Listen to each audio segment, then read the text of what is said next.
volgende op Skemergrond. Die laaste saak op vandag se agenda is 'n nuwe eiendomsontwikkeling. Wie wil 'n gemoedsdrif ontwikkel? Ons het 'n refreshment nodig en ek het net die regte ding gebring. Ek hoop jy het koeldrank in 'n magic bag van jou. Ek is nou 100% verseker. Fabian het ons betry. Innocent man, uit op die weg. En daar's 'n prys om te betaal. Al die talk wat Fabian het gemaak dat jy gisteraand 'n nightmare gehad het. Sien nou, hy's daar buite.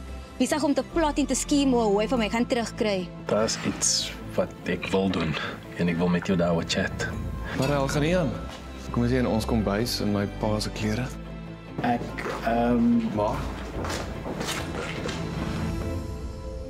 Daar sy perfek. Ek kan nog steeds nie glo dat hulle ons verlaat nie, hè? Sien ons vir Gloria vanaand? Ek wens, maar binnekort, ek weet sy is die wag werd. Sy is. Hallo? Fabian is Jay. Asseblief Fabian, sê net iets. Fabian, praat met my. inteendeel, ek voel die gemeenskap kort iets nuuts en opwindends sodat hulle kan aanbeweeg.